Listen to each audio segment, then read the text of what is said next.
Bonjour Père et bienvenue sur Radio Maria France. Alors, je vais peut-être me présenter, tout simplement. Alors, donc je suis le Père Paul Dollier, je suis prêtre depuis bientôt presque 20 ans. Et donc la paroisse Saint-Laurent à Paris, membre aussi de la communauté de l'Emmanuel. Alors, on va acheminer cette année avec une lettre qui s'appelle la lettre de Jacques. Un parcours qui autour de la lettre de Jacques et des relations fraternelles. Il se trouve que j'ai beaucoup travaillé d'abord sur le disciple. Certains me connaissent par le parcours Saint-Marc, que j'ai donné en foyer de charité, puis que j'ai donné aussi en vidéo. Maintenant, c'est disponible sur Emmanuel Play. Vous tapez Paul Dollier sur Internet et vous trouverez cette série de vidéos autour du disciple. C'est-à-dire que je me suis rendu compte que Jésus avait formé ses disciples d'une certaine manière et que l'Évangile révélait un processus de formation de disciples. Alors je l'ai appliqué pour ma paroisse. Moi, je suis curé de paroisse donc depuis une dizaine d'années. Et j'ai proposé pendant plusieurs années, je continue de le proposer, ce parcours de formation, de manière à ne pas être simplement dans l'injonction auprès des personnes en disant « Allez, évangélisez », mais en donnant une nourriture, une formation, et puis en voyant les pièges du missionnaire. Bon. Et puis, les gens étaient motivés, ils étaient missionnaires, ça c'était super. Et une fois que, j'ai envie de dire, je ramenais, ou les gens ramenaient des gens dans l'église, enfin ça s'est pas fait de manière automatique comme ça, mais je caricature, je simplifie. En fait, je me suis aperçu que dans nos propres paroisses, dans notre église, en fait, à l'intérieur, c'est pas forcément la grande paix. Et je me disais, mais c'est curieux, en fait, les gens sont bien formés, etc. Mais il y a quelque chose qui cloche au niveau de la mission, c'est notre charité entre nous. En fait, on s'aperçoit entre nous que si on ne vit pas, comme dit Jésus, de charité, eh bien à ce moment-là, on ne percute pas à l'extérieur. Et les gens le sentent très bien quand il y a des divisions entre laïcs, prêtres, entre prêtres entre eux, enfin bref, des jalousies, comme dit Saint Jacques. Eh bien, à ce moment-là, on n'arrive pas à être missionnaire. Donc, c'est pas simplement la mission savoir comment aller vers l'extérieur, c'est aussi être bien entre nous. Qu'est-ce qu'on dit des Actes des Apôtres ? On nous dit « Ils n'avaient qu'un seul cœur, qu'une seule âme, ils mettaient tout en commun. Et le Seigneur adjoignait à la communauté ceux qui seraient sauvés. » Ce qui veut dire que le commencement du développement de l'Évangile, de la mission avec les Actes des Apôtres, le commencement, c'est d'abord une communauté saine. Bon. Et quand on réfléchit, donc j'introduis un petit peu longuement, mais ça me paraît important, quand on réfléchit la dernière parole de Jésus, le chapitre 17 dans Saint Jean, qu'est-ce qu'il dit ? C'est pour eux que je prie, les 12, c'est pour eux que je prie. Je ne prie pas pour le monde, mais je prie pour eux que tous soient un, comme toi, Père, tu es en moi et moi en toi, qu'eux aussi soient un en nous.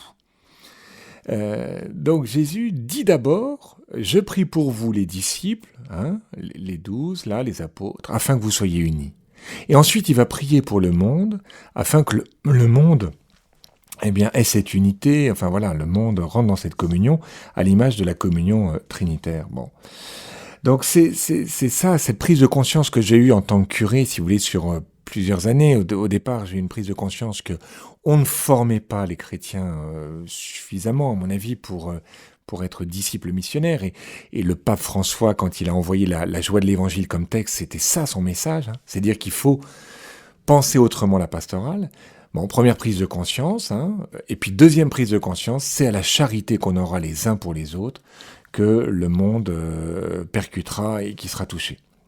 Donc finalement, j'ai envie de dire que ce parcours Saint-Jacques n'est pas très original. C'est simplement dire, on va regarder comment s'aimer. L'originalité, elle est plus dans le fait de pointer peut-être les maladies de la charité.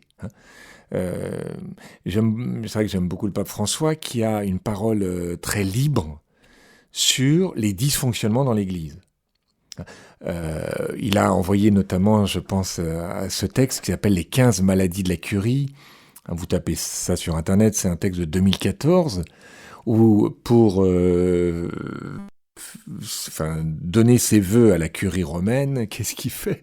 Il leur dit « Écoutez, chers confrères, vous avez 15 maladies ». Nous avons, parce qu'il s'intègre aussi, hein, il n'est pas là à pointer le mal chez les autres sans s'associer aussi, mais en disant il y a des maladies, il y a des soucis, voilà. Et je crois que c'est ça la nouveauté, enfin, avec le pape François peut-être, de manière plus forte. C'est pas simplement de dire tiens, il faut s'aimer les uns les autres, tiens, c'est beau de s'aimer les uns les autres, mais de pointer assez précisément, en fait, les dysfonctionnements dans les relations, en particulier dans l'Église entre nous. Et donc, c'est ce que je vais faire à partir de l'Épître de Jacques, qui est rentré dans ma vie par différentes circonstances, qui sont pas hyper intéressantes à développer, mais je me suis rendu compte que 70% des thèmes abordés dans l'Épître de Jacques sont autour de la relation fraternelle. Et donc c'est ça qu'on va pointer. Je vais pas voir, on verra toute l'Épître, mais on va s'arrêter plus sur certains passages que d'autres, évidemment, puisqu'on a 10 séances. Mais je vais surtout m'arrêter sur les chapitres autour de la relation à l'autre. Donc on va vivre en quelque sorte une école de l'amour, en prenant conscience, pas simplement dans l'Église, mais il y en a peut-être parmi nous qui sont mariés, forcément, dans les auditeurs de Radio Maria. Il y en a qui sont en association, il y en a qui... Voilà, enfin, il y a un peu tous les états de vie, mais on est tous en relation avec d'autres. Hein, et parfois, en fait, on aime maladroitement l'autre. Ça veut dire quoi? Ça veut dire qu'on l'utilise au lieu de l'aimer gratuitement. On a du mal à gérer un conflit, on a du mal à faire une correction à l'autre, on a peur de l'autre. Vous savez, quand vous avez peur de quelqu'un, vous envoyez un mail. Bon, mais oui, mais on est... Ou alors vous restez dans le silence, c'est encore pire. Bon, on n'ose pas parfois ouvrir notre cœur, dire nos sentiments, dire ce qui nous habite, remercier, vous voyez. Je me suis aperçu que, en fait, aimer, c'est compliqué. Un ordinateur, c'est finalement, au bout d'un certain temps, on en fait le tour. Hein. Un être humain, c'est très compliqué. Enfin, et c'est très beau en même temps, mais c'est une aventure. Hein. Voilà.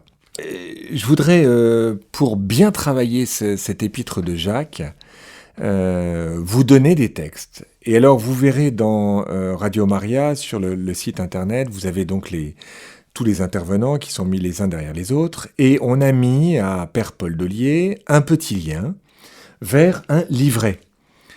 En effet, j'ai, pour ce parcours, proposé un livret. Comme je vous dis, je le donne en foyer de charité régulièrement.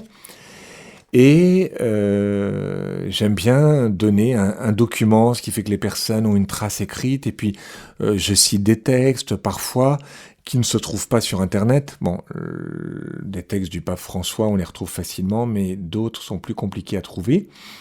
Et donc, je vous invite à télécharger gratuitement ce livret qui fait 111 pages. Bon. Et du coup, vous allez pouvoir suivre exactement ce parcours, voilà, hein, pas à pas.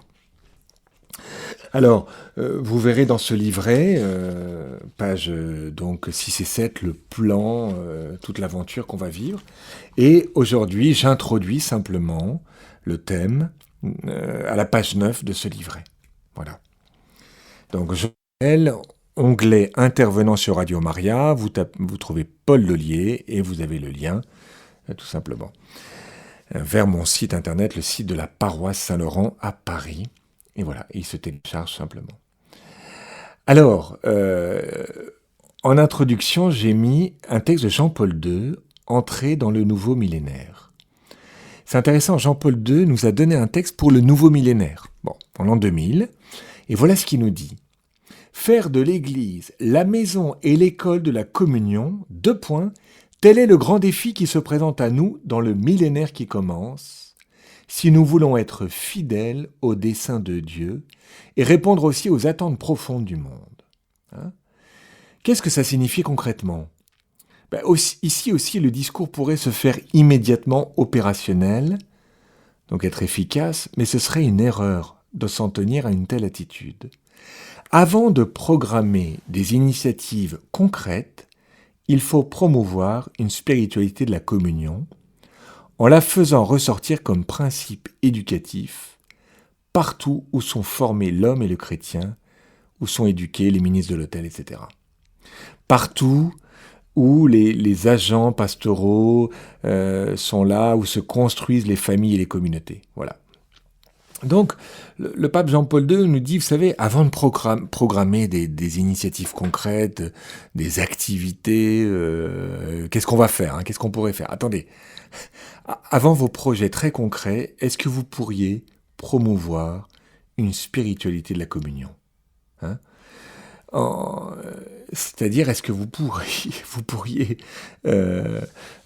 penser qu'il faut qu'on soit vraiment unis avant de partir à toute vitesse sur des projets, voilà, les uns avec les autres, hein. C'est vraiment... des fois, on veut aller très vite, parce qu'on est pressé, parce qu'on est zélé, et on se dit, allez, il faut monter un projet, etc. Et on n'a pas eu le temps de dire bonjour à notre voisin avec qui on va vivre ce projet. Ah, c'est ça ce que veut dire le pape Jean-Paul II, pardon. Voilà, promouvoir une spiritualité de la communion. Et cette spiritualité de la communion, on va le recevoir de l'Écriture. Hein. En fait, la parole de Dieu est très puissante. Hein. Et c'est ce que je voudrais qu'on fasse comme expérience à travers ces 10 conférences, ces 10 émissions. Ça va être de voir que, en fait, quand Dieu parle, il est extrêmement moderne. Et que cette écriture de Jacques, qui est un homme du 1er siècle, eh bien, en fait, elle nous touche, elle nous parle encore aujourd'hui. Alors maintenant, je vais vous parler de Jacques. Qui est Jacques? Et je vous ai mis dans le document un petit tableau pour bien voir les 3 Jacques possibles. Hein. Vous avez Jacques le majeur, fils de Zébédée. Vous avez Jacques, fils d'Alphée. Et Jacques le mineur, frère de Jésus. Alors, je les survole rapidement. C'est toujours intéressant de savoir qui nous écrit. Parce qu'on ne reçoit pas la lettre de la même manière si c'est le président de la République qui nous parle ou si c'est notre fils, notre fille, notre concierge, je ne sais pas. Voilà, qui me parle. Alors, parole de Dieu, c'est Dieu qui me parle, d'accord, mais il passe à travers Jacques. Alors, on connaît Jacques, fils de Zébédée, Jacques le majeur, c'est un des 12 apôtres. C'est certainement pas lui qui a écrit la lettre, puisqu'il est mort en 43, ce qui est très tôt en fait pour l'écriture. Bon. Martyrisé par Hérode, c'est lui qu'on honore en Espagne avec le pèlerinage à Saint-Jacques de Compostelle, cette mission d'évangélisation. Bon. Il fait partie donc des 12 apôtres, c'est facile à retenir, Simon, André, Jacques et Jean, les premiers appelés, en Marc 3, 17, je retiens comme ça, moi, Sage, Simon, André, S-A-J-J, Jacques et Jean. Voilà. On le retrouve à la résurrection de la fille de Jaïr, à la transfiguration, à l'agonie. Bon, c'est un homme important, mais c'est certainement pas lui qui a écrit la lettre. Alors, il y a ce deuxième Jacques, fils d'Alphée, qui est aussi dans la liste des 12. On le voit peu évoluer en fait dans l'évangile, ou même pas du tout, on a peu d'informations sur lui, ça serait très très improbable que ce soit lui qui a écrit la lettre. Et donc les exégètes, ceux qui commentent l'écriture, nous disent il faut plutôt regarder du côté de Jacques le mineur. Alors, pourquoi on dit mineur? Parce qu'on le distingue de l'apôtre, voilà, appelé au bord du lac parmi les 12. Bon. Jacques le mineur, il est dit frère du Seigneur. Frère du Seigneur, alors frère ça veut dire cousin, c'est pas que Marie a eu plusieurs enfants. Il est présenté comme fils de Marie. Marie, cette Marie qui est présente au calvaire, alors vous avez plusieurs Maries, c'est un petit peu compliqué, on ne va pas rentrer dans le détail, voilà, mais en Marc 15-40, vous verrez ces femmes. Donc, fils d'une de ces femmes. Et Jésus va lui apparaître personnellement. On a cette trace en 1 Corinthiens 15-7. Alors, Jacques le mineur, il est surtout chef de la communauté de Jérusalem. Ce qui veut dire qu'il a un rôle de gouvernement. Il va en particulier être le modérateur du concile de Jérusalem. Alors c'est un concile, c'est une réunion, parce qu'il y a des païens qui vont rentrer dans l'église. Alors des païens, c'est des gens qui ne sont pas juifs, et qui est-ce qu'il doit vivre toutes les contraintes, les traditions juives ou pas? Est-ce qu'il faut vivre la circoncision? Est-ce qu'il faut avoir le même type de nourriture, etc. Enfin voilà, bon. Donc là, Jacques va dire si on met un joug, enfin voilà, enfin justement, est-ce qu'il faut mettre ce joug ou pas pour ces gens qui nous rejoignent, hein? C'est toujours intéressant quand quelqu'un rejoint l'Église. Qu'est-ce qui est de l'ordre de la coutume? Qu'est-ce qui est de l'ordre de l'essentiel? Bon. Il va être martyr en 62. Alors, probablement le texte que nous avons est écrit par Jacques le Mineur. Mais des exégètes disent « Ah non, non, non, non, pas forcément, pour différentes raisons, etc. » Bon, on va pas rentrer dedans. Mais il est peut-être pas écrit forcément par le chef de Jérusalem, il peut être écrit par un secrétaire, ce que faisait Paul. Hein. Donc vous avez quelqu'un de la communauté qui a écrit à une église qui est dans la diaspora, qui est éloignée, communauté de Jérusalem, donc voilà, en exil. Ou alors il est écrit par quelqu'un qui se met sous l'autorité de Jacques. Hein. Vous avez ça par exemple dans le livre d'Isaïe, vous avez plusieurs Isaïe, hein. Mais tout le monde s'appelle Isaïe, si vous voulez. Bon. Mais c'est une tradition, ce qu'on appelle la pseudonymie, c'est-à-dire qu'on va se mettre sous l'autorité de quelqu'un, en disant on est un petit peu de cette école, on parle comme Paul, ou on parle comme un tel, comme Enoch, comme Baruch, comme Philon. Voilà. Sans être cet homme-là, on se réclame de cette école, de cet homme-là. Bon. Alors, est-ce que ça change beaucoup pour la compréhension de notre lettre, de savoir si c'est Jacques, celui qui gouvernait à Jérusalem, la communauté, qui en prenait soin, ou est-ce que c'est un homme de cette communauté ou proche de cette communauté? C'est pas très important. Pourquoi? Parce que ce qu'il nous faut comprendre, c'est que nous avons un homme qui gouverne, qui prend soin. C'est ça qui est le plus important. Voilà.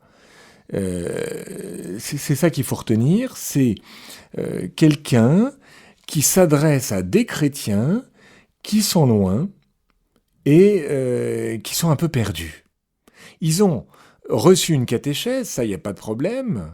D'ailleurs, dans la lettre de Jacques, on n'a pas vraiment de catéchèse, on ne nous parle pas de Jésus. Vous serez peut-être un peu déçus, mais non, parce qu'ils sont déjà catéchisés. Donc on va plutôt voir les conséquences de la foi, les conséquences de l'annonce du Christ. Tu connais Jésus, très bien, mais il y a une mise en pratique. Et là, dans la mise en pratique, à ce moment-là, cette communauté qui souffre, qui est loin de Jérusalem, elle a beaucoup de mal dans la mise en pratique. Il y a des difficultés dans cette communauté. Donc, voilà cet homme de référence qui va prendre soin de nous et on va se mettre dans la peau des auditeurs, des lecteurs plus exactement de Jacques, ou alors on va se mettre aussi dans la peau de Jacques en se disant mais tiens, moi je suis peut-être aussi chef, enfin, on est chef quoi d'une famille, quand on est père, quand on est mère, on est chef d'un groupe, quand on est responsable d'une association, on est chef, on est gardien de son frère tout simplement.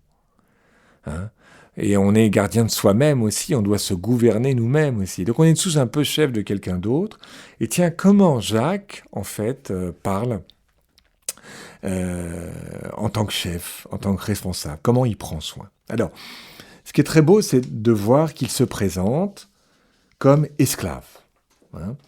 Donc je lis simplement le premier verset aujourd'hui. Jacques, esclave de Jésus-Christ, Dieu et Seigneur, aux 12 tribus qui sont dans la diaspora, joie ou salut. Hein. La traduction que j'ai mis dans mon livret est la traduction de la Bible de Jérusalem avec quelques petites modifications. Mais vous pouvez prendre d'autres traductions, c'est pas tout gênant du tout. Et à chaque fois, je mets dans mon polycopier le texte, un petit peu structuré, pour qu'on voit plus clair, vous voyez, parce que sinon on a l'impression que Jacques nous met des sentences de sagesse les unes après les autres, mais il n'y a pas beaucoup de plans. Alors non, attention, on va voir comment une idée conduit à une autre, voilà, comment les choses sont structurées. Alors, j'ouvre la lettre et je relis Jacques, esclave de Jésus-Christ. Des fois, vous avez le mot serviteur, qui est bon aussi, mais le mot en grec, c'est doulos, c'est esclave. Alors ça, c'est intéressant. Vous voyez, Jacques, qui est quand même le frère du Seigneur, c'est-à-dire quelqu'un proche du Seigneur au sens large, qui est de la famille, un cousin, par rapport à Jésus, il se présente comme esclave. Et esclave de qui? De Jésus, cet homme de Nazareth, ok. Christ, ça veut dire Messie, c'est-à-dire quelqu'un qui a reçu l'onction, quelqu'un qu'on attend, qu'on a attendu pendant des centaines d'années, qui est annoncé dans l'Ancien Testament. Donc Christ ou Messie, c'est la même chose. Dieu et Seigneur, aux 12 tribus qui sont dans la diaspora. Vous voyez, ces 4 titres, Jésus, Christ, Dieu, Seigneur. Et j'ai envie de dire qu'il y a comme un chaud-froid, c'est-à-dire que Jacques, prenant conscience de qui il sert Jésus, mais qui est Christ, qui est Seigneur, qui est Dieu. Alors on a un résumé de tout l'évangile, là. L'identité de Jésus qui est Christ, qui est Dieu, qui est Seigneur, ça veut dire que c'est le roi, c'est celui à qui je peux remettre toute ma vie. Face à ce Dieu-là, face à cette puissance, face à cette bonté, face à celui qui accomplit les Écritures, je ne peux être qu'esclave. Je ne peux être que serviteur.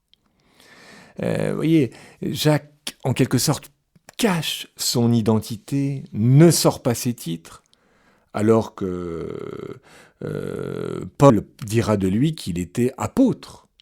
Je n'ai pas vu d'autre apôtre, mais seulement Jacques, le frère du Seigneur, dit-il en Galates 1,19. Mais, voyez, le titre, l'autorité, le pouvoir, la qualité d'apôtre même, non, rien n'est évoqué. Simplement, je suis serviteur. Et j'ai envie de dire que c'est tout le résumé de l'épître de Jacques. L'épître de Jacques, c'est, en fait, est-ce que tu veux bien être serviteur de ton frère? Et serviteur en vérité. Et donc on va voir en fait toutes les maladies du serviteur à travers cette épître de Jacques. Mais si Dieu est Dieu, je ne peux être que serviteur. Je sais pas. Vous savez, si le Christ se présente comme le libérateur, celui qui me connaît mieux que moi-même, celui qui m'a créé, eh bien à ce moment-là, l'attitude normale, c'est d'être esclave. Alors, on a peut-être nos catégories à nous. Vous voyez, le mot esclave ne nous plaît pas, serviteur, peut-être ça nous plairait mieux, mais vous savez, chez Paul, le mot qu'il a à la bouche, en fait, tout le temps, c'est pas celui de liberté, mais c'est celui d'esclavage. Chez Paul, en fait, on va passer d'un esclavage à un autre. On va passer de l'esclavage du péché, on était esclave en Égypte, on est esclave de nos péchés, à l'esclavage du Christ. C'est-à-dire, je peux me mettre sous le joug, sous le manteau, j'étais baptisé avec le Christ, j'ai été sauvé. Bon, donc je peux en fait dépendre totalement de quelqu'un, parce que celui-ci, qui est Jésus, en fait, a voulu d'abord être dépendant de moi totalement. Je peux être dépendant de Jésus, esclave de Jésus, parce que Jésus s'est fait mon esclave. Il m'a lavé les pieds. Bon. Donc vous voyez, on remet sa vie à quelqu'un qui a remis sa vie pour nous. Je suis mort pour toi, dit Jésus. J'ai donné ma vie.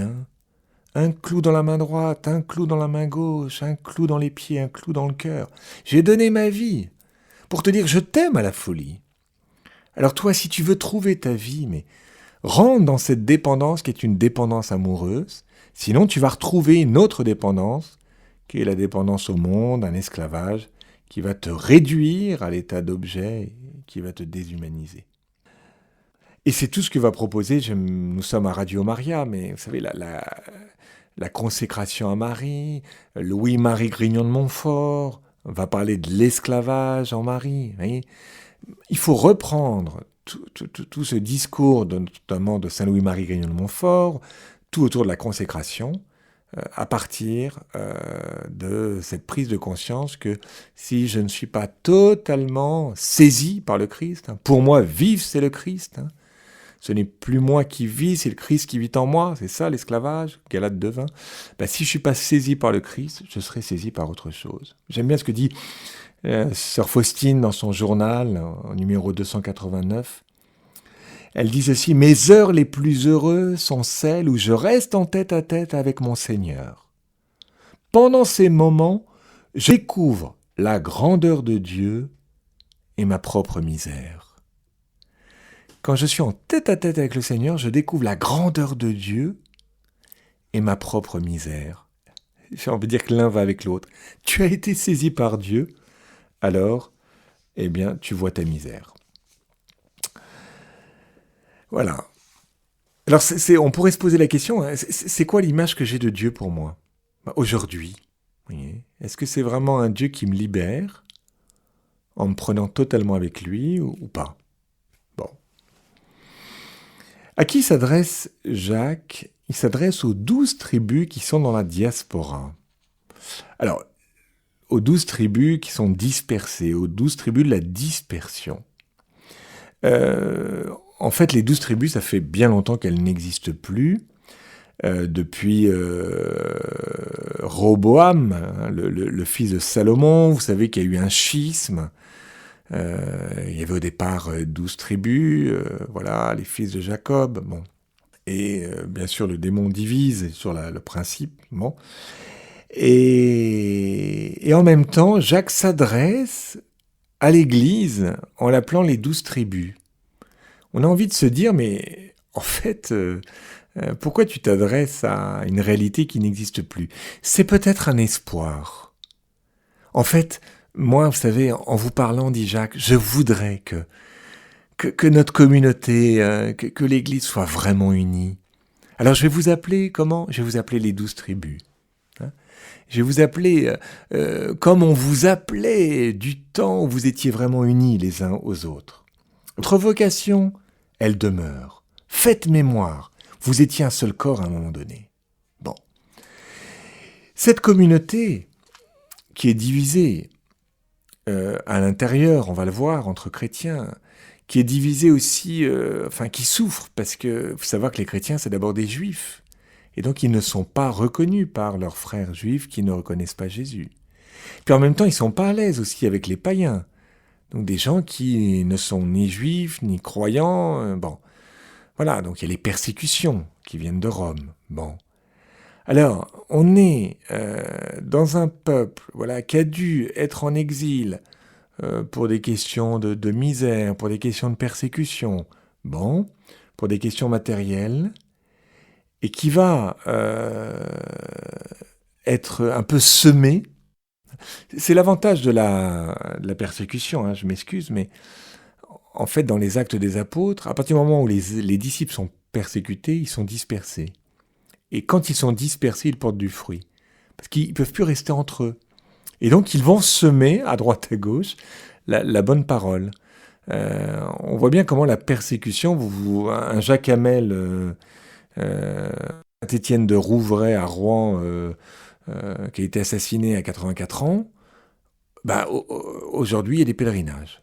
Voilà, il y a des gens qui viennent en paroisse dans ce lieu-là. Donc la persécution, en fait, à la fois elle est difficile et en même temps elle va féconder, elle est une semence. Bon. Alors, la question c'est, pour être une semence, il faut qu'on soit une semence, il ne faut pas qu'on soit une semence avec de l'ivraie. Et c'est pour ça que Jacques parle à cette communauté en disant, mais attendez, si à l'intérieur de vous il y a des jalousies, il y a des rivalités, vous n'allez pas vraiment féconder le monde, vous allez lui montrer vos soucis et vous n'allez pas du tout attirer. Donc il faut que vous soyez une communauté saine pour attirer, pour porter du fruit dans le monde dans lequel vous êtes dispersés. Alors, quelles étaient les difficultés dans la communauté? Je vous les donne. D'abord des épreuves. Vous savez, quand on est marqué par l'épreuve, on peut se révolter, on peut crier vers Dieu, mais dans une révolte qui n'est pas saine, vous voyez. On peut blasphémer, on peut rentrer dans la tentation, et c'est ce que Jacques va évoquer après les persécutions, chapitre 1, les tentations. Puis on va voir qu'il y a des problèmes de richesse, il y en a qui ont beaucoup, d'autres moins. Il y en a qui veulent toujours avoir le micro, chapitre 3, verset 1, pardon. Ils veulent enseigner tout le temps, mais bon, attention à la langue, attention à ce que vous dites. Hein. Donc on va voir tout ce qui va concerner la langue, les mauvaises disputes. Qui sont malades. Ouais, mais si vous êtes malade, demandez la prière des frères, demandez le secours. Voilà. Puis il y en a d'autres aussi qui s'éloignent de l'Église. Là. Jacques chapitre 5, verset 20. Voilà. Donc celui qui s'éloigne, mais celui qui ramène un pécheur loin de... et qui s'éloigne, eh bien, sauvera son âme et l'âme du pécheur. Bon. On a en quelque sorte des chrétiens qu'on va dire immatures.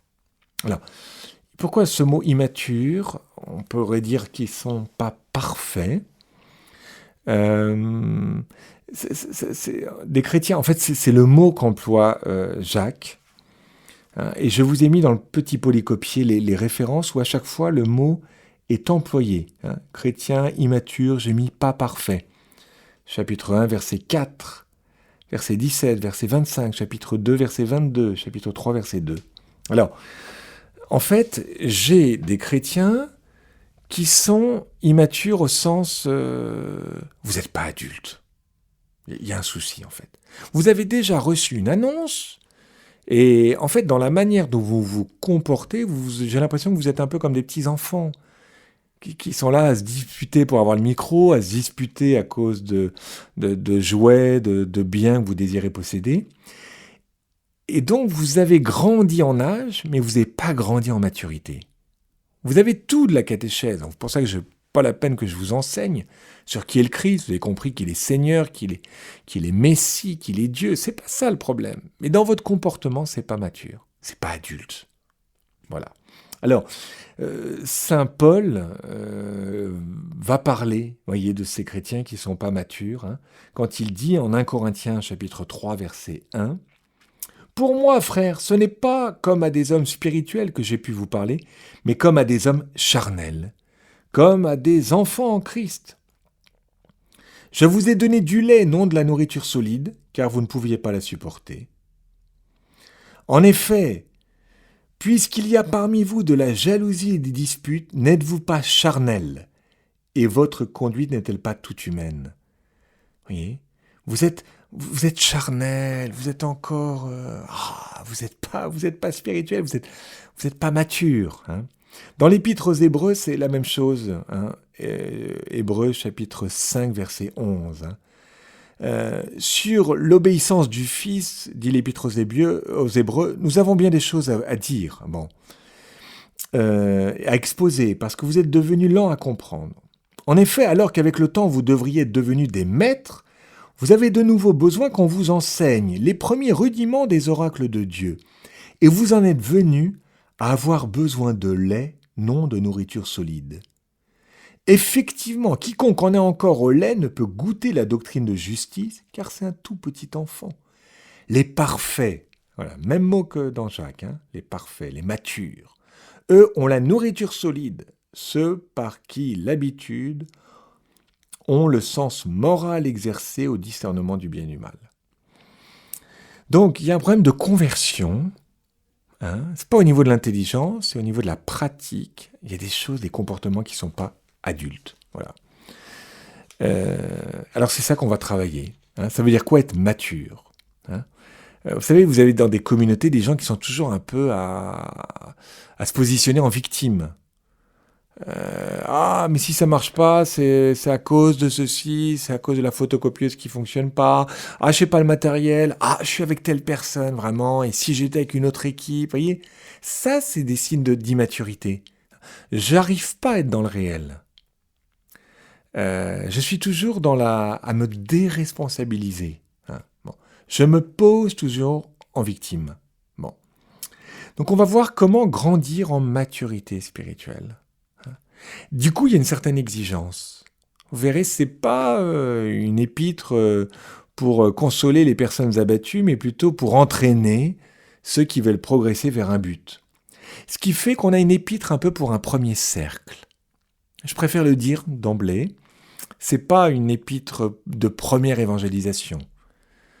Ça veut pas dire qu'elle va être compliquée, je pense pas que mon discours non plus soit très compliqué, mais il y a une exigence qui fait que ça suppose qu'on est déjà un petit peu cheminé dans la vie chrétienne.